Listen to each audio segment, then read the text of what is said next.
On a raining day in Tribeca, Banner finds himself disoriented, unable to remember what just happened. All he knows is that it's night, and night means Hulk's time. But he is not here. He's gone. As Banner looks at his hands, he mentions that he has always been able to feel it. He is always there, at the edge, under the skin, lurking, but he is not here. Suddenly, as he looks at his own reflection in a puddle, a voice chimes in. "Spider-Man, what are you doing here?" "Don't know," he replies, trying to compose himself, holding his head. In seconds, his spider sense activates, and he asks Banner to stay behind. "Whatever hit us, I think it's still here. I can't sense where the danger is coming from. It's like it's everywhere, all around us." Banner puts a hand on his shoulder, trying to calm him down. But Peter's senses are itching uncontrollably. "No. It's not closing in. It's in me." As he screams furiously, the spider suit begins to shatter as the green mass of Hulk's presence begins to take over. Fully turned, Hulk takes control of Peter's body, shouting furiously. Banner, looking at the image of his once monster,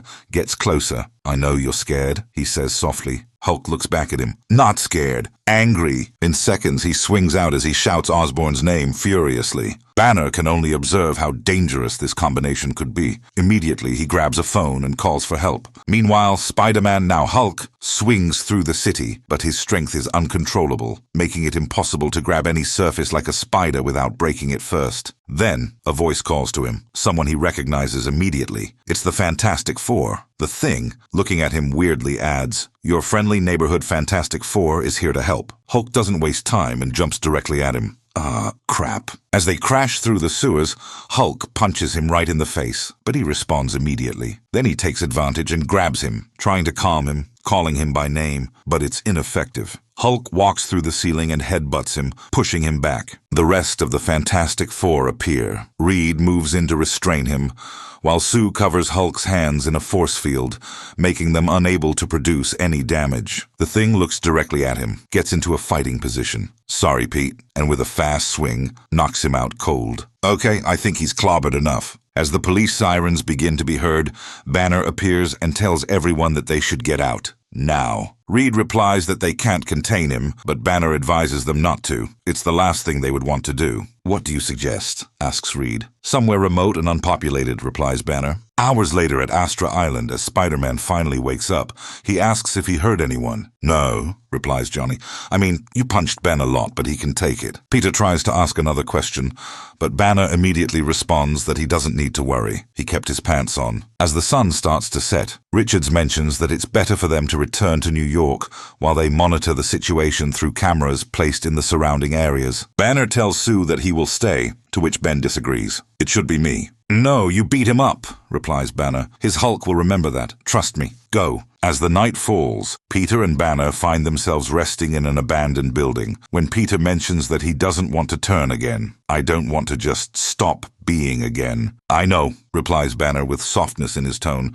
"I know exactly how scared you are. You should go now. Find somewhere to hide." "No, I'll stay with you." "You could get hurt," adds Peter. But with a smile, Banner looks at the sparks of the campfire as the light reflects on his face. "I could, but I don't think that's going to happen." Peter's spider sense begins to twitch again. "I can feel him. I'm fading." "It's okay. You are not alone," says Banner, looking directly into his eyes. And as Peter's eyes begin to turn green, looking back at Bruce, he says thank you before his mind goes blank. Early in the morning, Spider-Man wakes up in the middle of the rubble and calls for Banner, who appears moments later, mentioning that it went all right. He smashed a healthy amount of stuff, but never tried to hurt him. However, Banner mentions that as he was transforming, he noticed that Peter has some unresolved issues to attend to. He called one building Osborn before he headbutted it into the ground. At that moment, the Fantastic Four appear. Johnny asks if he lost his pants this time, to which Banner says yes. Peter turns to him immediately, and in a friendly, confrontational manner, asks Bruce to retract that statement. He never finds him pantless. Immediately, Reed chimes in with a pad. "I was able to access CCTV footage from Tribeca. Hulk was heading through New York from the direction of Long Island. Spider-Man confronted him on a rooftop. But then, someone else showed up on the scene." As Banner looks at the image, he mentions one name, Loki. 2 days earlier, Loki confronts Hulk on the rooftops of a New York building. "Stop, beast. What did you call me?" asks Hulk furiously. Pointing at him,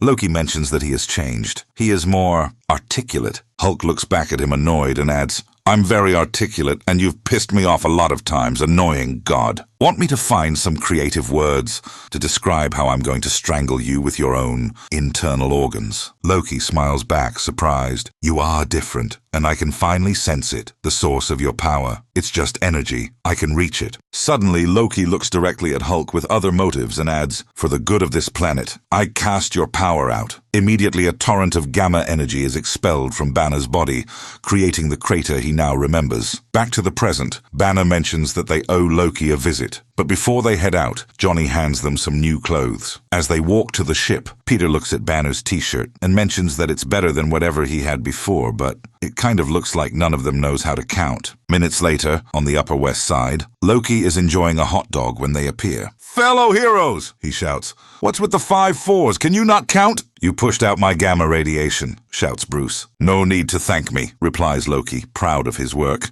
However, Peter intervenes and shouts, and it lodged in me. As they walk the streets, Loki mentions that the problem is Earth's rules. Magic must pay a price. To put it another way, for every magical action, there is an equal and usually particularly crappy reaction. He looks back at Spider-Man and says that he was just trying to help. He is a hero now. It's what he does. You put a monster inside me, replies Peter, annoyed. Listen, I can redo the spell, but I don't know where the Hulk will end up. He tries to reach for it, but then Loki's face changes. Actually, no, I can't redo the spell. I can't reach it in you. With concern, Peter asks if it means that magic can't do anything, to which Loki replies that it could make it far worse. Banner has had enough and decides that they should leave. They are wasting time. Minutes later, at the Baxter building, Valeria and Franklin can't believe Spider-Man is also Hulk. Ben says that it's time to go now, when Valeria looks back at them and mentions that they look like they don't know how to count. Okay, so magic has failed us. Not the first time, mentions Reed. We need to put our heads together and find a scientific solution, adds Banner. Peter shrugs, looking at them,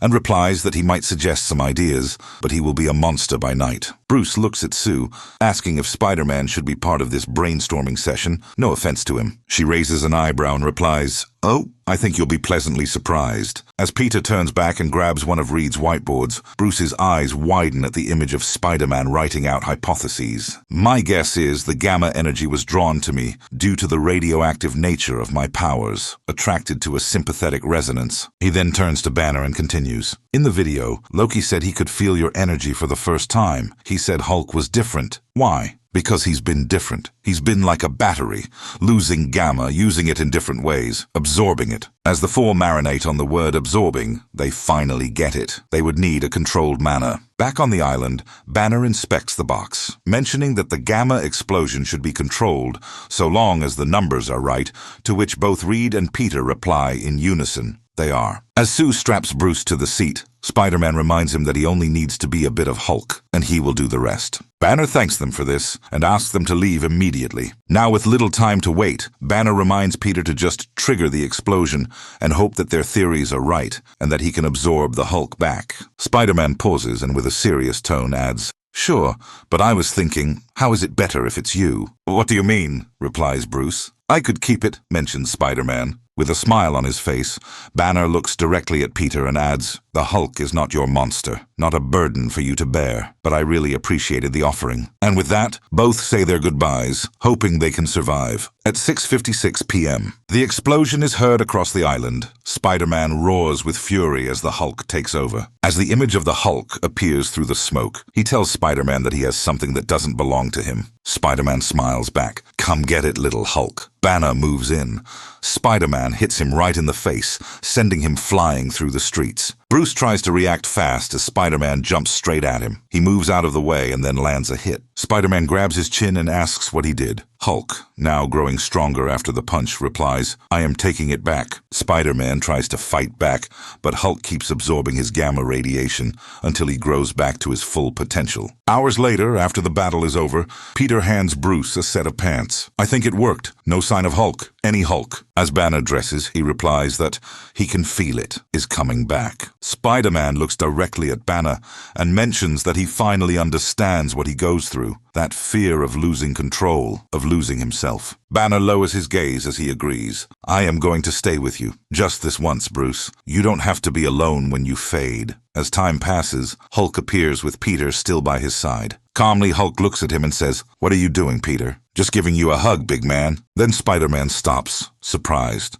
"Wait, did you just call me Peter? You made everyone forget who you are. Banner forgot, but I don't forget." "Great. Glad a rampaging monster knows my identity, no offense." None taken. After some seconds of silence, Peter tells him that Banner decided to bring him back. Hulk turns, looking deeply at the bright stars. "I wasn't gone. Not entirely. I was in the dark, screaming, but no one could hear me." Again, he then looks back at Peter and with a hand on his shoulder asks, "You stayed to be with Banner?" "Yeah," replies Parker. Hulk frowns while looking at the sea. "That's something I can't do. Banner is my family. I'd do anything for him, but I can't be with him, so I am glad you were." Suddenly, as Hulk disappears into the calm waters, he says to Peter one last time, "You are a good man, Peter Parker. I'll try to remember that next time we meet."